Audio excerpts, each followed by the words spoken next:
the one and only Mr. MVP. How are you, my man? You good? I'm doing well. Obviously, like you say, just in preparation to going over to Saudi. So I'm looking forward to it. And what a heck of a fight as well. Listen, I'm going to get stuck into all that in a minute. I'm going to talk about the card itself and what is going to be coming for you in 2025. But I'm going to start this interview a little bit different, right? We're not going to talk about fighting at the start because I'm absolutely fascinated by your journey into Islam. Oh, I okay. was keeping up to date with the back end of last year, and obviously I saw a little glimpse on your social media ceremony of you being welcomed into the faith and what have you. I want you to talk me through this because I'm fascinated by things like this. I'm fascinated by the decision to do it, the decision, the practices in order to make that happen, and how that then not only affects your life away from fighting, but how that then incorporates the fighting life. Talk me through it, Mike. Come on, man, enlighten me.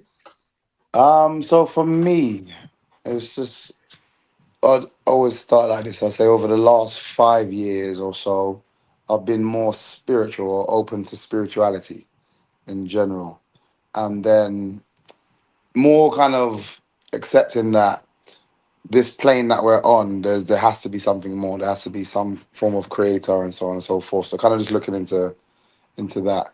Um, and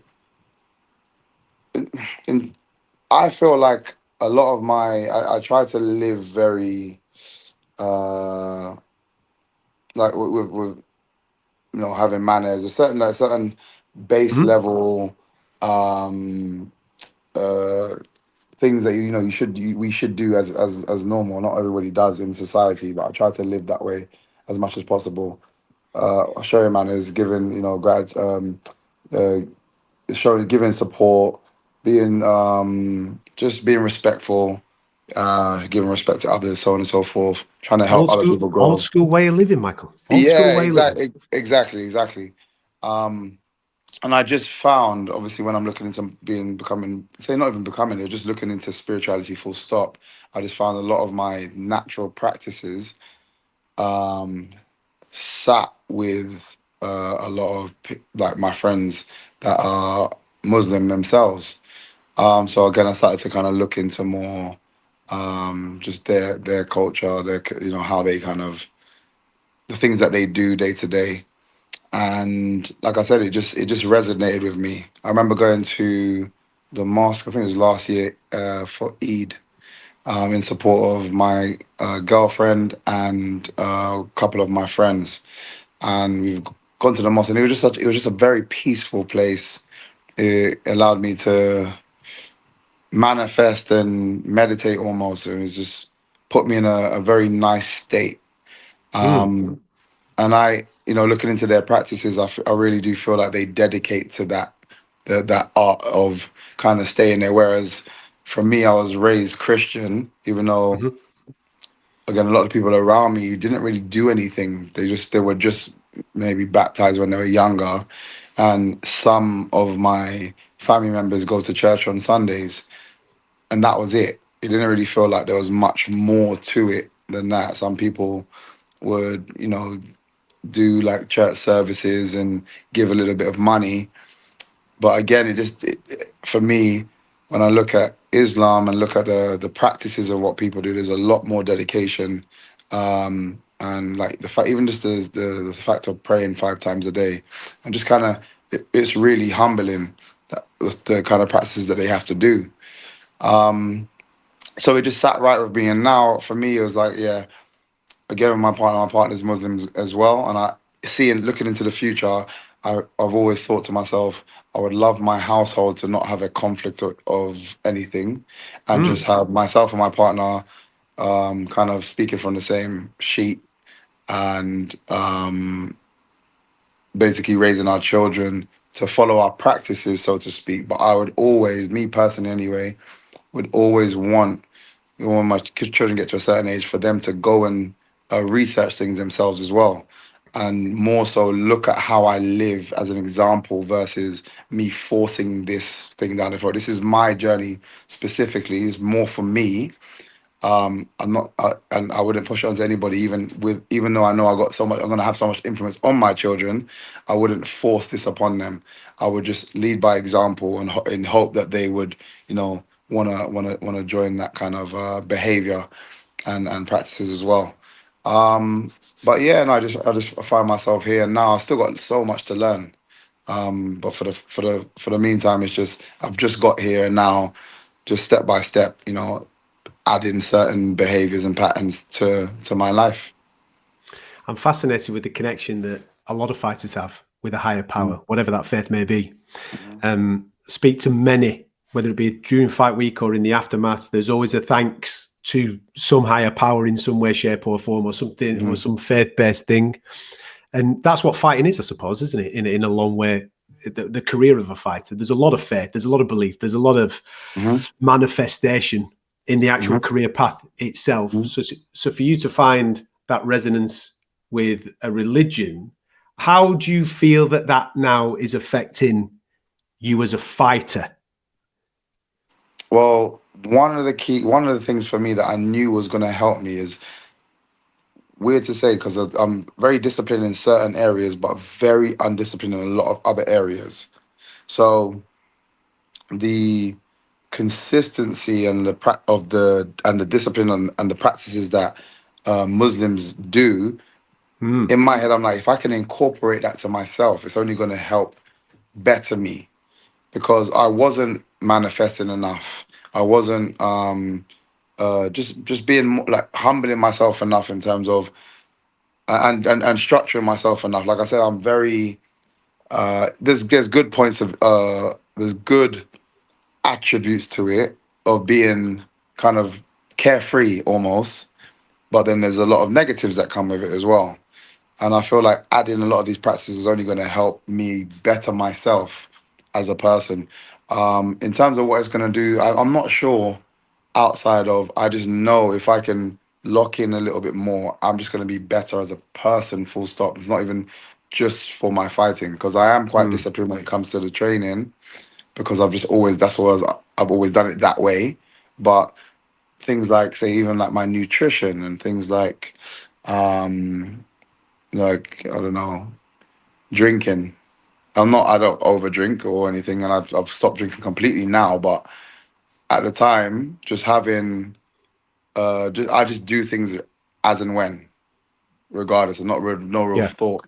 But having a structure and then kind of keep reminding myself to stay on track, I think will help me be better in every aspect. So are you going to go through the process of Ramadan in a month or so's time? Yeah, to be fair, I do a lot of fasting anyway. Okay. I think the difference or the difficult side of this is my fasts tend to be just purely water fasts. So well, like the Superman fast we've done is like 13 days, and it's water, but which is difficult. But I think the fact that you can't have water is going to be the struggle, especially while I'm training, because as you can function way easier still drinking water than without. So obviously this is going to be my first time doing it that way around. So I'll see how my body is able to cope. But I've always been able to, for some reason, just push through a lot of these things. So I'll still be training and I'll still hope to fight during that time. So, but yeah, I will be fasting. I suppose it helps as well. You mentioned your partner a couple of times, that she's a practicing Muslim too. So Hmm. therefore, you're kind of all in it together. There's a support network as well. Obviously, with you starting out on this Exactly. relatively newish journey, then Yeah. you've got that support from someone that's been there, done it, and got the t-shirt. Yeah, exactly. And like I said, I've had a lot of friends. I've got a few family members that are the same. It's been so nice. I have to say, it's almost like I don't know, going to a new football club and everyone just like open arms, like, hey, if you need anything, man. So it's been amazing. The actual feedback that I've got from everybody. Everybody's so genuinely happy, and again, literally just like anything you need. If you need to understand something, I can help you here, help you there. It's been very, very nice. Well, the amount of Muslim fighters in Yeah. UFC and across the world is Mm. astronomical. ones that are very highest in the game as well. What's this I'm hearing about you getting married, my friend? What's going on here? Eh? Yes. Tell you, this is MVP 2.0. Yeah, this definitely is. Definitely is. Like I said, I think to keep it very simple, when you find the right person, we haven't even. It's weird because we haven't even. I always find I'm doing a disservice when people ask how long we've been together, because it's been like just over a year now, but it feels like I've known her forever. It feels like, it just doesn't feel like this is the first time we've met. It just flows so well. We communicate very, very well, and it's just seamless. It's just very easy. And like I said, yeah, when you know. So for me, it was just like, yeah, this is it's important to move to the next stage. Our families connect weirdly as well. Like it's just been beautiful from start to finish. So I'm looking forward to the next stage. Mate, you know what Beyonce said. Stick a. You got to put the ring on it, man. You can't be letting them run away. When you find a good one, you've got to grab it. So congratulations anyway to you two, and Exactly that. I'm sure Exactly some that. great times Exactly ahead. that. Thank you. With everything and the decisions that you've made, then faith-wise, is there a Yeah. little bit more resonance fighting in the Middle East, fighting in Saudi Arabia, obviously a predominantly Muslim country? It's so weird how everything has just kind of come together. Obviously, I was kind of pushing for this fight anyway. It's like then reverted, and then the fight is in Saudi, and so we're gonna be as a family going to Mecca afterwards as well. Wow. Yeah, so it's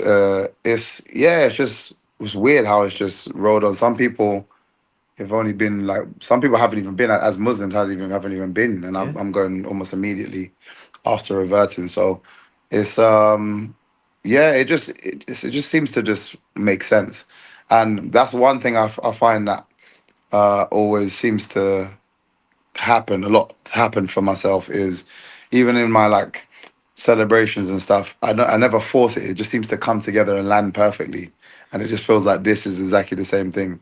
It's just slowly coming together. It's just landed perfectly, and I'm looking forward to the fight massively, but equally looking forward to. Obviously, there's been a lot of talk about Saudi Arabia because of all the stuff that they're doing, but more so to go to Mecca. Obviously, incredibly exciting times ahead personally, exciting times ahead professionally as well. And in the preparation for this, I don't know whether this was a conscious decision that you decided to do this in the build up to this particular fight, but taking on a little bit of Polaris as well, having a roll around with Mr. Carlos Condit. How did that one come about?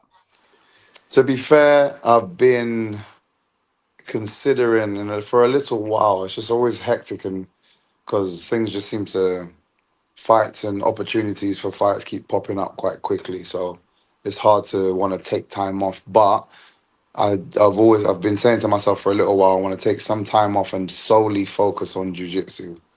But like I say, things just keep jumping in opportunity wise professionally, and it's like, you know what, yeah, let me just focus on that. And it's difficult to take that time off. But after the last fight with Ian Garry, I was like, no, I'm 100% doing it now.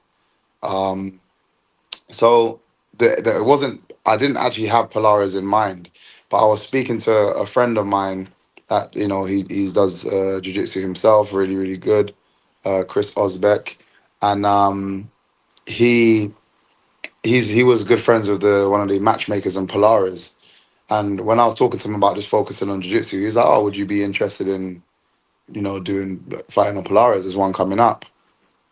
And he he spoke to the matchmaker. He said, "Oh, that would be amazing." They threw a few names forward, and then he finally like confirmed with Carlos Condit. And then I was just like, "Yeah, let's go." It just made sense as well. Having something to aim towards makes it a little bit, makes you want to train that little bit harder as well. Jiu-jitsu is quite a chilled sport, so everyone's got, like the Brazilian kind of surfer life. But when you've actually got a goal in mind, it makes you want to really like knuckle down. You said off the back of the Ian Garry fight inspired that. What are the reflections from it? Because as a fan observing, it's super, super close. And it's a game of inches. So what are your reflections on that fight? It was more. I always like to focus solely on myself. I wasn't happy with the the decisions made during the jiu-jitsu interactions in that fight. And what was annoying is if you're watching me in the gym, I'm not making those decisions. And I think I've seen this time and time again with many different fighters in our gym and other gyms, and I've heard the similar stories where there's that one guy in the gym that's exceptional in the gym and they can't seem to kind of do it under the lights. And I feel like that's me, but with my jiu-jitsu, I wasn't able to kind of do it the way I do it in the gym under the lights. So this is why I wanted to kind of like, okay, let me focus a bit more on that. So I'm a little bit more, I'm a little bit more in flow state in that area as well, where I know when it comes to the striking, I could do that with my eyes closed. But with the grappling, I was still a little bit too conscious, which is slow decision making. So I'm like, okay, yeah, we're here now. I need to do this, and you can't be like that, when you're fighting this top end guys. So, like I said, this is the reason why I wanted to focus on it. But then after that, the fact that, like you said, it was such a close fight. If I had made if all my decisions during the jiu-jitsu transactions, if they were better, I would have won that fight comfortably. So for me, it was like, okay, yeah, okay, let's just focus on this now. He just kind of put in my mind what I already knew, and it just allowed me to kind of really kick me to go and actually focus on the jiu-jitsu. And I'm still doing a lot of jiu-jitsu now. Even it's so weird, the shift, because even though now I'm fighting a striker, my jiu-jitsu interactions, again, I know it's in the gym, but it just feels 10 times better in the gym. So I'm hoping that, again, it still reflects again across when I go to the fight. But yeah, something has shifted. I'm still doing a lot of jiu-jitsu and still working on my ground and enjoying it as well. So I'm hoping to be able to display that, not necessarily this fight, but just in the next few fights. For people tuning into this that aren't aware of the result of the Polaris fight, Mike won it.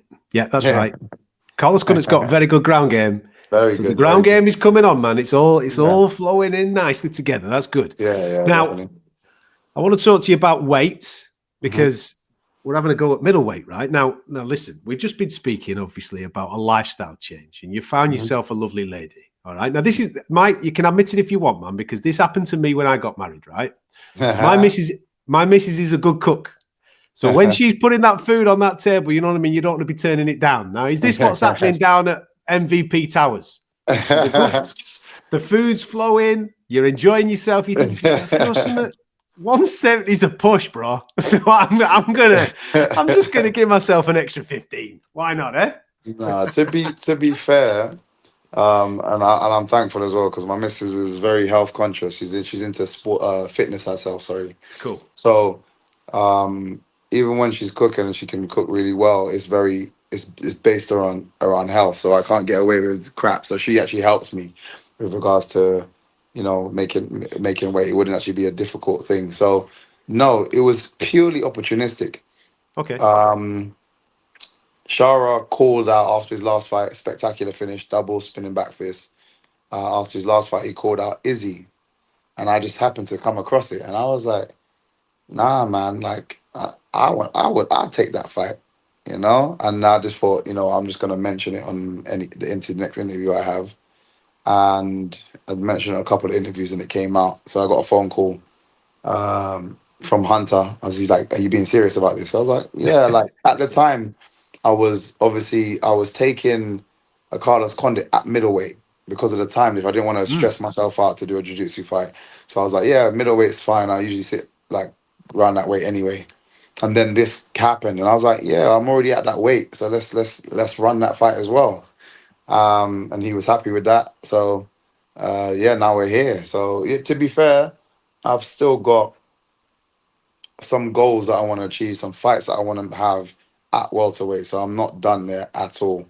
Yes, it is a bit more difficult as you're getting older, but it's at the same time, I've never really. It's a stressful thing to do for anybody, but I've never really struggled to actually make 170. So I'm not, I haven't left as just yet.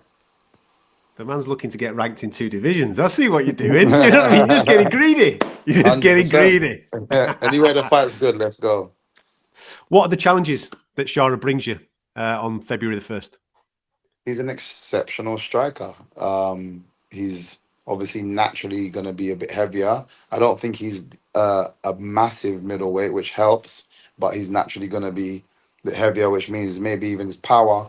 Because even at that weight is still, people still move quite swiftly, you know, but then he's carrying those few extra kgs, which means those punches, those kicks are going to be a little bit more weighty. But when it comes to striking, I don't fear no man.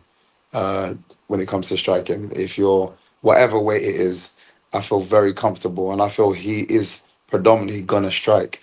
Where it is gonna be more of a test is when you're grabbing someone, if they're naturally a bit heavier than you and they're of equal skill, you know, that's gonna play a bigger advantage. But throwing punches and kicks, for me, you know, I don't care. It's, you know, I'll go up against absolutely anybody.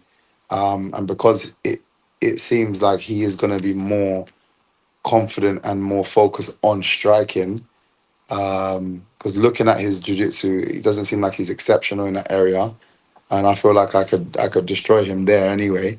So I think he is going to predominantly want to strike with me, and that makes for a good match for me. Makes for a good match for us all, mate. Let's be honest. That's exactly what we all want, isn't it? Listening to you speak today and listening to you talk about the things that you've learned, the things that you're developing, the things that you're trying to obviously still grow, I don't think we've seen the best of MVP just yet, have we? Not in the slightest. It's interesting because, you know, again, a lot of people mention my age and stuff, but I always say, like, if people could have a camera and get to see what I'm doing to the young bucks and the young up and comers and the absolute amazing talents, and you know, when I'm having spars and I'm crossing going up to other people's camps and people are coming from their camps to my camp, and when we're sparring, you age is not an issue at all. But yeah, I think some of my best fights were, you know, are quite old now, but in the UFC, I'm yet to show that guy, and he's still there. He's still there with a few more exciting things in store, a lot more knowledge, a lot more experience. So yeah, there's a lot more to show, a lot more to come. Michael, thank you so much for your time, man. You're always so accommodating. Stay fit, stay healthy. Blessings to you and your loved ones, because everything sounds like it's awesome at the moment. Yes. And on February the 1st, we're looking forward to see you do your thing once again, mate. Take care. Thank you so much, man. Thank you. Take care.